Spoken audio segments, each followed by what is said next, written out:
बिस्मिल्लाहिर्रहमानिर्रहीम। अस्सलाम वालेकुम डियर स्टूडेंट्स, आज की इस वीडियो में हम एग्ज़ामिनेशन पॉइंट ऑफ व्यू से एक बहुत ही इम्पॉर्टेंट टॉपिक डिस्कस करने जा रहे हैं। उस टॉपिक का नाम है हाइब्रिडाइजेशन। आज की इस वीडियो में, आज की इस डिस्कशन में हम हाइब्रिडाइजेशन का इंट्रोडक्शन पढ़ेंगे और इसकी एक टाइप यानी sp3 हाइब्रिडाइजेशन को डिस्कस करेंगे। फिर इसके बाद जो नेक्स्ट वीडियो आएगा उसमें जो बाकी दो टाइप्स होंगी, sp2 हाइब्रिडाइजेशन और sp हाइब्रिडाइजेशन, वो हम उस वीडियो में डिस्कस करेंगे। तो हाइब्रिडाइजेशन के इंट्रोडक्शन में मैं आपको बताऊंगा कि जो कंसेप्ट है इसको क्यों इंट्रोड्यूस करवाया गया।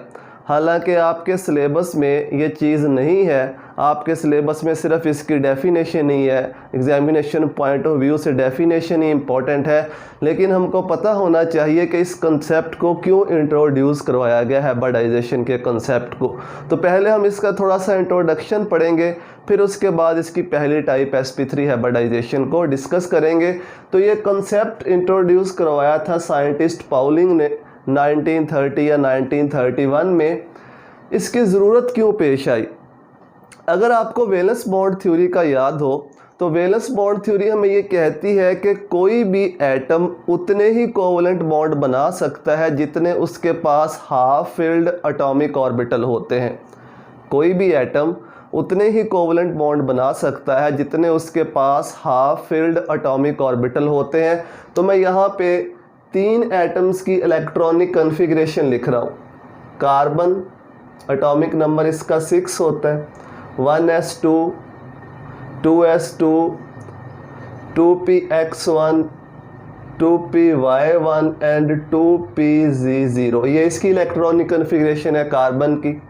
इसके बाद अगर बोरॉन की इलेक्ट्रॉनिक कन्फिग्रेशन को देखें तो ये होती है 1s2, 2s2, 2px1, 2py भी 0 और 2pz भी इसमें 0 होता है।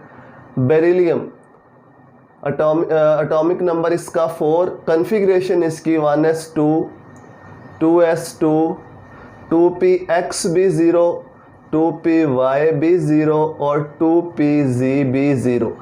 अब अगर हम वैलेंस बॉन्ड थ्योरी के मुताबिक इनको एक्सप्लेन करने की कोशिश करें कि ये कितने कोवलेंट बॉन्ड बनाएंगे, तो वैलेंस बॉन्ड थ्योरी के मुताबिक कार्बन के पास ये 2 हाफ फील्ड ऑर्बिटल है, half field atomic orbital px1 और py1। तो इसका मतलब है कि कार्बन के 2 कोवलेंट बॉन्ड बनने चाहिए, कार्बन को डाईवैलेंट होना चाहिए। इस तरह से बोरॉन के पास एक ही हाफ फील्ड एटॉमिक ऑर्बिटल है, ये वाला। तो इसका मतलब बोरॉन जो है वो मोनोवैलेंट होना चाहिए, उसका एक कोवलेंट बॉन्ड बनना चाहिए। और बेरिलियम के पास कोई भी हाफ फील्ड एटॉमिक ऑर्बिटल नहीं है, तो इसका मतलब बेरिलियम का कोई भी कोवलेंट बॉन्ड नहीं बन सकता according to valence bond theory.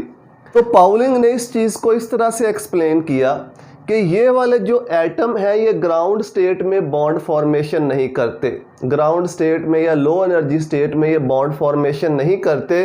Carbon, boron और बेरिलियम वगैरह जो इस तरह के एटम हैं, ये बॉन्ड फॉर्मेशन से पहले ग्राउंड स्टेट से जाते हैं एक्साइटेड स्टेट में। ये जो कन्फिग्रेशंस आपके सामने लिखी हुई हैं इसको हम ग्राउंड स्टेट कन्फिग्रेशन कहते हैं या लो एनर्जी स्टेट कन्फिग्रेशन कहा जाता है। तो एक्साइटेड स्टेट में क्या होगा, कार्बन की कन्फिग्रेशन ये होगी 1s2, 2s1, 2px1, 2py1, 2pz1। अब देखिए इस कार्बन के पास 4 हाफ फील्ड एटॉमिक ऑर्बिटल हैं। इसका मतलब है कि इस स्टेट में कार्बन 4 कोवलेंट बॉन्ड बना सकता है एक्साइटेड स्टेट में। इस तरह से बोरॉन की अगर हम बात करें 1s2, 2s1, 2px1, 2py1, 2pz0। अब बोरॉन जो है वो 3 कोवलेंट बॉन्ड बना सकता है क्योंकि इसके पास 3 हाफ फील्ड एटॉमिक ऑर्बिटल है।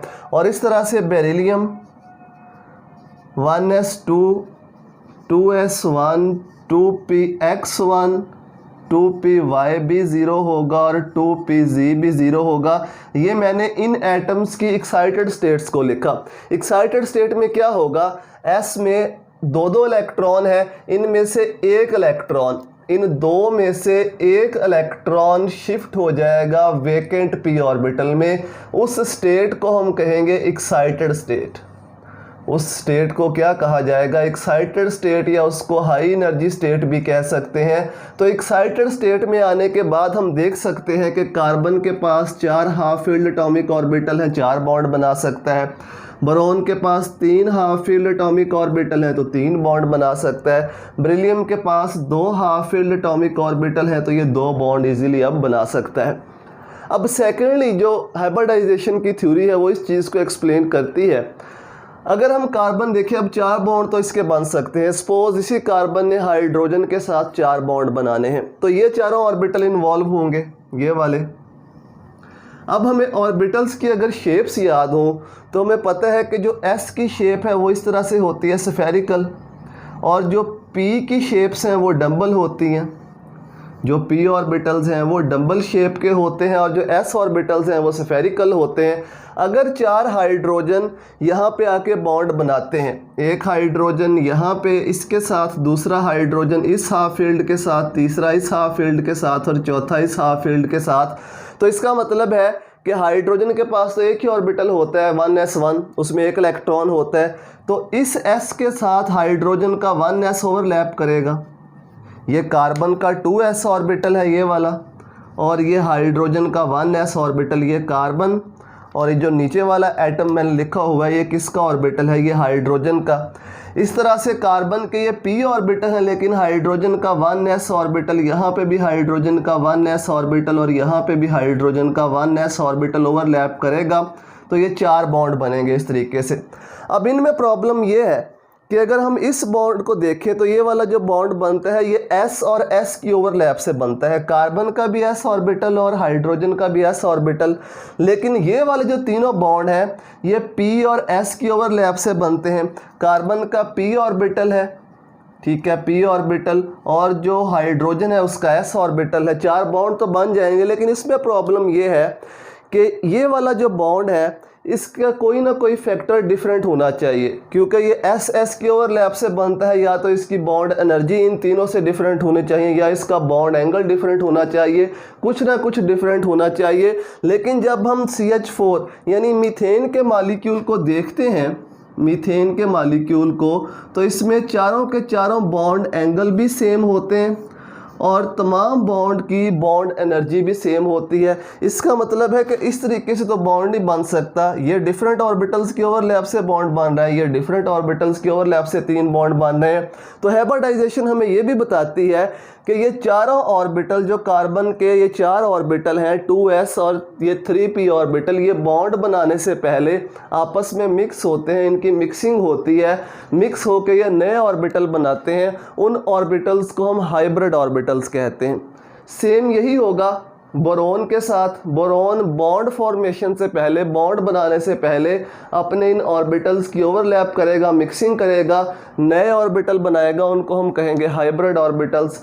इस तरह से बेरिलियम भी सेम करेगा, ऑर्बिटल्स को आपस में ओवरलैप करवाएगा, मिक्सिंग होगी, जो नए ऑर्बिटल्स बनेंगे उन ऑर्बिटल्स को हम कहेंगे हाइब्रिड ऑर्बिटल। और वो जो नए ऑर्बिटल बनते हैं उनकी एनर्जी और शेप सेम होती है।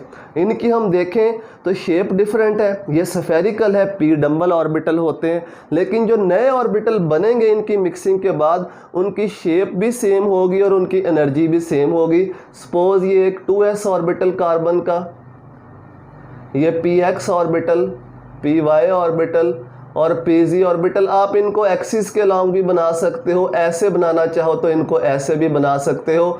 ये मिक्स होंगे, इनकी आपस में मिक्सिंग होगी, मिक्स होकर ये 4 नए ऑर्बिटल बनाएंगे। अब ये जो 4 नए ऑर्बिटल बनेंगे इनकी एनर्जी और शेप सेम होगी। इस तरह से इनकी एनर्जी और शेप जो होगी वो सेम होगी। इन ऑर्बिटल्स को हम क्या कहते हैं? इन ऑर्बिटल्स को कहा जाता है हाइब्रिड ऑर्बिटल्स, हाइब्रिड ऑर्बिटल्स। और ये जो ऑर्बिटल्स हैं इनको एटॉमिक ऑर्बिटल्स कहा जाता है, एटॉमिक ऑर्बिटल्स, एटॉमिक ऑर्बिटल्स, या इनको एटॉमिक हाइब्रिड ऑर्बिटल्स भी कह दिया जाता है, एटॉमिक हाइब्रिड ऑर्बिटल्स। अब आप ये ऑर्बिटल्स देखें, इनकी एनर्जी भी सेम है, इनकी शेप भी सेम है। अब जब 4 हाइड्रोजन इनके साथ ओवरलैप करेंगे, 4 हाइड्रोजन इनके साथ बॉन्ड बनाएंगे, तो उन चारों बॉन्ड्स का बॉन्ड एंगल भी सेम होगा और उनकी बॉन्ड एनर्जी भी सेम होगी। तो हाइब्रिडाइजेशन ये दो चीज़ें हमें एक्सप्लेन करके देती है कि कार्बन, बोरॉन और बेरिलियम जैसे एटम किस तरह से चार बॉन्ड बना सकते हैं। उसको कैसे एक्सप्लेन करती है कि कार्बन, बेरिलियम और बोरॉन ग्राउंड स्टेट से पहले किस स्टेट में आते हैं, एक्साइटेड स्टेट में।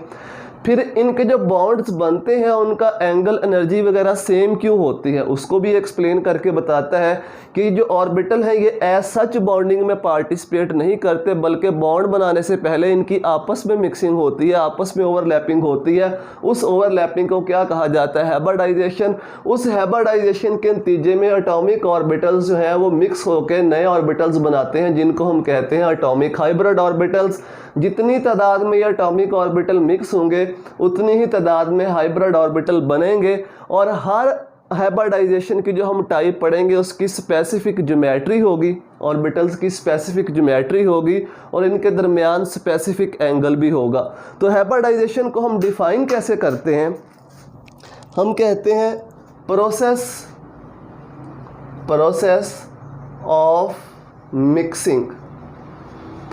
Of mixing of different atomic orbitals, different atomic orbitals का क्या मतलब है, जिनकी शेप और एनर्जी एक जैसी नहीं होती उनको डिफरेंट एटॉमिक ऑर्बिटल्स कहते हैं। Process of mixing of different atomic orbitals to form same number of hybrid orbitals,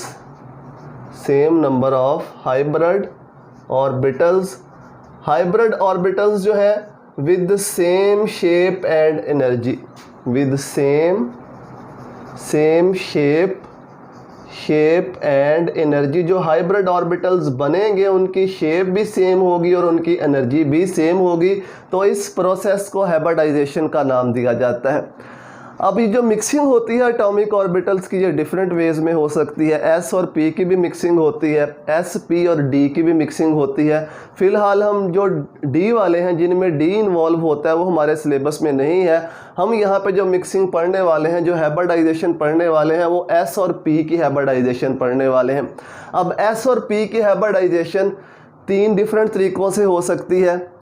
एक तरीका ये है कि ये वाला एक एस और तीनों पी आपस में मिक्स हो जाएं, तो उसको हम कहेंगे sp3 हाइब्रिडाइजेशन।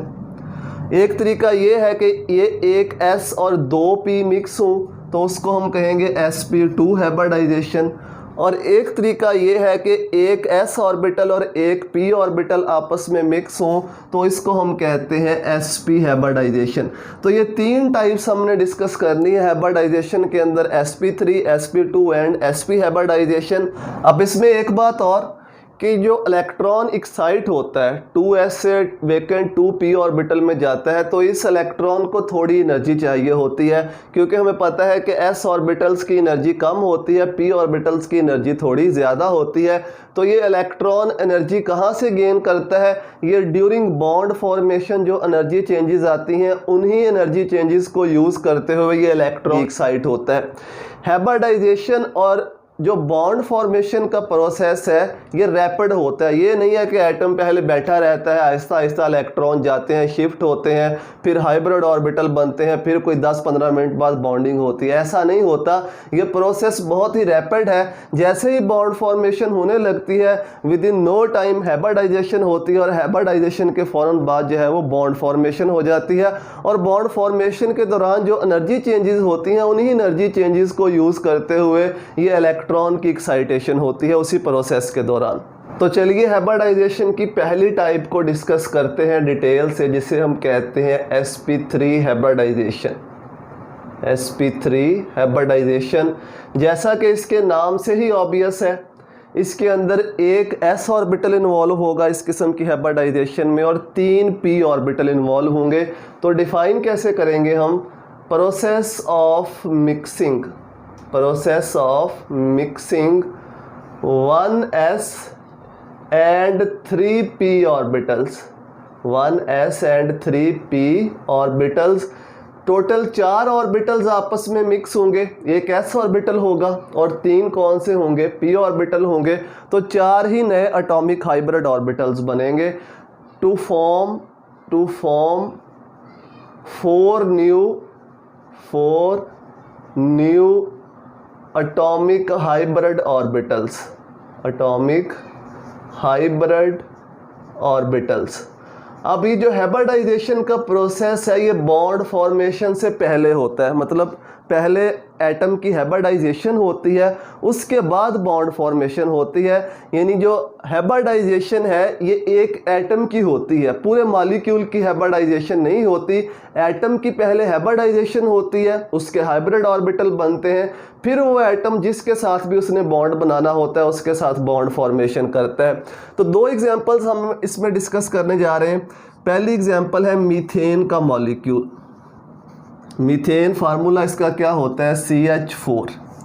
अब मीथेन में ये जो कार्बन एटम है जिसके ऊपर मैंने स्टार लगाया है, इसकी sp3 हाइब्रिडाइजेशन होती है। तो पहले हम इसकी sp3 हाइब्रिडाइजेशन को डिस्कस करेंगे, फिर एंड पे जाके इसके हाइड्रोजन के साथ बॉन्ड फॉर्मेशन को एक्सप्लेन करेंगे। तो कार्बन अगर हम इसकी इलेक्ट्रॉनिक कन्फिग्रेशन देखें 1s2 2s2 2px1 2py1 2pz0, इस स्टेट को हम कहते हैं ground state electronic configuration. Carbon ground state से पहले किस स्टेट में जाएगा, एक्साइटेड में। 1s2 2s1 हो जाएगा, 2px1 2py1 और 2pz1। अब ये वाले जो चारों ऑर्बिटल हैं, ये वाले चारों ऑर्बिटल ये आपस में मिक्स होंगे, यानी इनकी हाइब्रिडाइजेशन होगी। इन चारों ऑर्बिटल की इनर ऑर्बिटल्स को हमने इन्वॉल्व नहीं करना। बॉन्डिंग में और हाइब्रिडाइजेशन में इनर ऑर्बिटल्स इन्वॉल्व नहीं होते, इनको आपने नहीं छेड़ना, आउटर ऑर्बिटल्स के साथ करना है जो भी करना है। तो ये होगी एक्साइटेड स्टेट। एक्साइटेड स्टेट में आने के बाद ये 4 ऑर्बिटल्स आपस में मिक्स होंगे, ये ऑर्बिटल तो ऐसे ही रहेगा और ये 4 नए ऑर्बिटल्स बन जाएंगे जिनको हम कहेंगे sp3 हाइब्रिड ऑर्बिटल्स। मिक्स होने के बाद 4 नए ऑर्बिटल्स बन जाएंगे जिनको हम कहेंगे sp3 हाइब्रिड ऑर्बिटल्स। एक एक इलेक्ट्रॉन इनमें था तो इनमें भी एक एक इलेक्ट्रॉन ही होगा, इनमें भी एक एक इलेक्ट्रॉन ही होगा। इस स्टेट को हम कहते हैं हाइब्रिडाइजेशन स्टेट। इसका मतलब है कि इस कार्बन के पास अब ये 4 हाइब्रिड ऑर्बिटल मौजूद हैं। अब आपने इन ऑर्बिटल्स को नहीं देखना, ये ख़त्म हो गए। इनके मिलने से ये 4 नए हाइब्रिड ऑर्बिटल्स बन गए। इन चारों नए हाइब्रिड ऑर्बिटल्स की स्पेसिफिक ज्योमेट्री होती है, इनके दरमियान स्पेसिफिक एंगल होता है।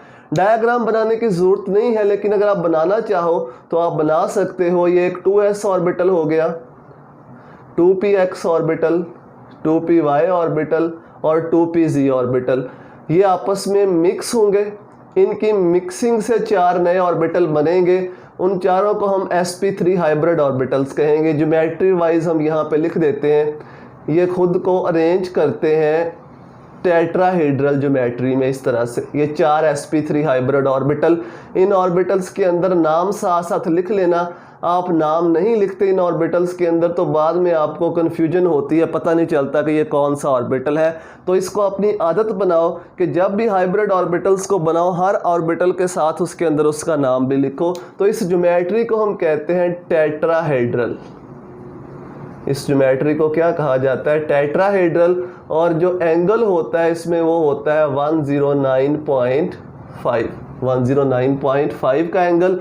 अब कार्बन की हाइब्रिडाइजेशन हो रही है तो कार्बन को लिख लो सेंटर में, ये मैंने कार्बन एटम लिख लिया, कार्बन एटम। ये चारों ऑर्बिटल किसके हैं, कार्बन के। किस ज्योमेट्री में अरेंज होंगे, टेट्राहेड्रल। तो टेट्राहेड्रल ज्योमेट्री बना दो यहाँ पे, ठीक है, टेट्राहेड्रल। ये जो चौथा बॉन्ड मैंने बनाया है एक्चुअली ये आउट ऑफ प्लेन होता है। ये चौथा बॉन्ड आउट ऑफ प्लेन होता है, या तो ये प्लेन के अबव होता है या प्लेन के बिलो होता है। चूँकि बोर्ड के ऊपर हम अबव द प्लेन या बिलो द प्लेन नहीं बना सकते तो इसलिए इसको ऐसे बना दिया जाता है। अभी मैं आपको मॉडल की मदद से दिखाता भी हूँ। तो ये चारों ऑर्बिटल कार्बन के sp3 हाइब्रिड ऑर्बिटल हैं, sp 3 हाइब्रिड ऑर्बिटल। अब हमने हाइड्रोजन के साथ इनकी बॉन्ड फॉर्मेशन को शो करना है। हाइड्रोजन के पास हमें पता है एक ही ऑर्बिटल होता है, उसमें एक इलेक्ट्रॉन होता है, 1s1 इसकी कन्फिग्रेशन होती है, और s ऑर्बिटल जो होते हैं ये स्फेरिकल होते हैं, s ऑर्बिटल स्फेरिकल होते हैं। एक और बात यहाँ पे याद रखनी है कि जो मोनोवेलेंट एटम होते हैं जिनकी वैलेंसी एक होती है वो हाइब्रिडाइजेशन में पार्टिसिपेट नहीं करते। तो 4 हाइड्रोजन ने यहाँ पे आके जुड़ना है इसके साथ। एक हाइड्रोजन यहाँ पे ओवरलैप करेगा 1s ऑर्बिटल हाइड्रोजन का, दूसरा हाइड्रोजन यहाँ पे 1s ऑर्बिटल, तीसरा हाइड्रोजन यहाँ पे 1s ऑर्बिटल, और चौथा हाइड्रोजन यहाँ पे 1s ऑर्बिटल। साथ साथ अंदर ऑर्बिटल्स के नाम लिखते जाओ क्योंकि बाद में इसी चीज़ को हमने लिखना भी होता है, तो यहाँ से देख के आप इजीली बाद में इसको लिख सकते हो। इस डायग्राम को हम कहते हैं ऑर्बिटल डायग्राम, ऑर्बिटल डायग्राम। और जब भी हाइब्रिडाइजेशन को एक्सप्लेन करना है इस डायग्राम को लाजमी बनाना है। अगर ये डायग्राम नहीं बनाओगे तो कोई फ़ायदा नहीं है आपका हाइब्रिडाइजेशन को एक्सप्लेन करने का। अब इसको बॉन्ड्स की मदद से शो कर दो। ये कार्बन है, कार्बन के साथ 4 हाइड्रोजन, कार्बन के साथ 4 हाइड्रोजन एटम। ये एंगल कितना है 109.5, सारे एंगल्स इतने होंगे, और ज्योमेट्री क्या होगी इसकी टेट्राहेड्रल। एंड पे आपने यही बताना होता है कि ज्योमेट्री, एंगल और ये जो बॉन्ड बन रहे हैं ये किन किन ऑर्बिटल्स की ओवरलैप से बन रहे हैं, किन किन ऑर्बिटल्स की ओवरलैप से। यहीं से आप देख लो कार्बन हाइड्रोजन 4 बॉन्ड बन रहे हैं और चारों के चारों बॉन्ड sp3 1s की ओवरलैप से बन रहे हैं। Each carbon hydrogen bond, each carbon hydrogen sigma bond कैसे बनता है, वो कार्बन का sp3 और हाइड्रोजन का 1s, इनकी ओवरलैप से ये चारों बॉन्ड्स बनते हैं। अब ज़रा आप देखिए मॉडल की मदद से मैं आपको बताता हूँ कि ये जो ब्लैक आपको नज़र आ रहा है ये कार्बन एटम है। ये इसके इर्द गिर्द 4 हाइब्रिड ऑर्बिटल्स हैं जिन्होंने टेट्राहेड्रल वे में ख़ुद को अरेंज किया हुआ है। अब आप देखें कि इसमें जो 3 ऑर्बिटल्स हैं वो एक ही प्लेन में है। ये देखिए ये जो 3 ऑर्बिटल्स ये बोर्ड के साथ लगे हुए हैं, ये एक ही प्लेन में है। एक ऑर्बिटल या तो अबव द प्लेन होगा या तो बिलो द प्लेन होगा। अब अबव द प्लेन और बिलो द प्लेन तो हम यहाँ पे शो नहीं कर सकते बोर्ड के ऊपर, तो इसलिए इसको ऐसे नीचे की जानब बना दिया जाता है। तो याद रखना है ये मॉलिक्यूल प्लेनर नहीं होता, जो मीथेन का मॉलिक्यूल है ये प्लेनर नहीं होता। इसमें से एक जो बॉन्ड है वो आउट ऑफ प्लेन होता है, अबव द प्लेन या बिलो द प्लेन। तो ये 4 हाइब्रिड ऑर्बिटल हैं। एक हाइड्रोजन यहाँ पे आके लग जाएगा, ठीक है, दूसरा हाइड्रोजन यहाँ पे आके लग जाएगा, तीसरा हाइड्रोजन यहाँ पे आके लग जाएगा, और चौथा हाइड्रोजन जो होगा वो यहाँ पे बॉन्ड बना लेगा। तो इस तरह से मीथेन के मॉलिक्यूल की फॉर्मेशन होती है। सारे जो एंगल्स हैं वो 109.5 के होते हैं सारे एंगल्स, और इस ज्योमेट्री को हम क्या कहते हैं, इस ज्योमेट्री को टेट्राहेड्रल ज्योमेट्री कहा जाता है। चलिए एक और एग्जांपल इसी में हमने डिस्कस करनी है और वो है ethane, molecule of ethane. Ethane का फार्मूला होता है CH3 सिंगल बॉन्ड CH3, या इसको इकट्ठा भी लिख सकते हैं C2H6। अब आप यहाँ पे देखिए कि हर कार्बन के साथ 2 कार्बन हैं, दोनों कार्बन के साथ 3-3 हाइड्रोजन है, और एक कार्बन और कार्बन के दरमियान बॉन्ड है। इस तरह से कार्बन कार्बन, इसके साथ भी 3 हाइड्रोजन और इसके साथ भी 3 हाइड्रोजन। दोनों कार्बन sp3 हाइब्रिडाइज्ड हैं, दोनों कार्बन sp3 हाइब्रिडाइज्ड है। बिल्कुल ऐसे ही इसको एक्सप्लेन करेंगे। अब कार्बन को 2 दफ़ा लिखने की ज़रूरत नहीं है, ऐसे ही इसको पहले ग्राउंड स्टेट लिखेंगे, फिर एक्साइटेड स्टेट, फिर हाइब्रिडाइजेशन स्टेट, फिर अगर ये डायग्राम आप शो करना चाहते हो तो ये कर सकते हो। इसका मतलब है कि इन दोनों कार्बन के पास 4-4 हाइब्रिड ऑर्बिटल हैं। दोनों कार्बन्स के पास कितने कितने हाइब्रिड ऑर्बिटल हैं, 4-4 हाइब्रिड ऑर्बिटल। ज्योमेट्री हमें पता है क्या होगी, टेट्राहेड्रल। एंगल क्या होगा 109.5। तो दोनों कार्बन यहाँ पे लिख लो, ये एक कार्बन और इसके सामने दूसरा कार्बन। अब इस कार्बन के पास भी 4 हाइब्रिड ऑर्बिटल हैं, तो वो चारों ऑर्बिटल बना दो, 1 2 3 और ये 4 हाइब्रिड ऑर्बिटल। इस कार्बन के पास भी 4 हाइब्रिड ऑर्बिटल हैं, तो वो चारों हाइब्रिड ऑर्बिटल इस तरीके से आप बना दो। अब इस कार्बन और इस कार्बन के दरमियान ये वाला जो बॉन्ड बन रहा है सिग्मा बॉन्ड, ये वाला जो बॉन्ड बन रहा है, ये इस कार्बन का sp3 ऑर्बिटल और ये इस कार्बन का sp3 ऑर्बिटल, ये कार्बन कार्बन के दरमियान बॉन्ड बन गया। 3 ऑर्बिटल इसके बच गए, 3 इस कार्बन के बच गए। ये तीनों sp3 हाइब्रिड ऑर्बिटल हैं, तीनों sp3 हाइब्रिड ऑर्बिटल हैं। नाम अंदर लिखते जाना है साथ साथ।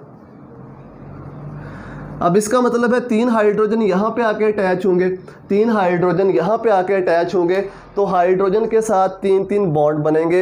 एक हाइड्रोजन यहाँ पे 1s, हाइड्रोजन के पास एक ही ऑर्बिटल होता है 1s और वो स्फेरिकल होता है। 3 हाइड्रोजन यहाँ पे आके अटैच हो गए और 3 हाइड्रोजन यहाँ पे आके अटैच होंगे इस कार्बन के साथ। ठीक है, तो ये हमारे पास बन गया इथेन का मॉलिक्यूल। अगर हम इसकी बॉन्ड डायग्राम बनाएं तो इस तरह से बनेगी, कार्बन कार्बन, 3 हाइड्रोजन इसके साथ और 3 हाइड्रोजन इसके साथ। अगेन एंगल कितना होगा 109.5 और ज्योमेट्री क्या होगी टेट्राहेड्रल। बॉन्ड फॉर्मेशन आप देख लो, ये वाला जो बॉन्ड बनता है कार्बन कार्बन के दरमियान, ये sp3 और sp3 की ओवरलैप से बनता है। ये वाले जो बॉन्ड हैं सारे, इसमें कार्बन का sp3 और हाइड्रोजन का 1s, सब ऐसे ही बनेंगे। तो यही आपने बताना है कि carbon carbon sigma bond, carbon carbon sigma bond ये कैसे बनता है, ये बनता है sp3 और sp3 ओवरलैप से, sp3 और sp3 ओवरलैप से। और each carbon hydrogen sigma bond, जितने भी कार्बन हाइड्रोजन सिग्मा बॉन्ड हैं वो बनते हैं कार्बन का sp3 और हाइड्रोजन का 1s इनकी ओवरलैप से। ठीक है, तो इस तरह से इथेन के मॉलिक्यूल की फॉर्मेशन को हम एक्सप्लेन करेंगे।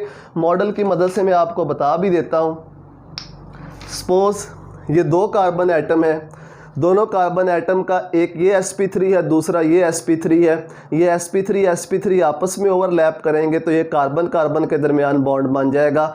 बाकी इस कार्बन के साथ भी 3 हाइड्रोजन और इस कार्बन के साथ भी 3 हाइड्रोजन, इसको मैं उतार देता हूँ एक को।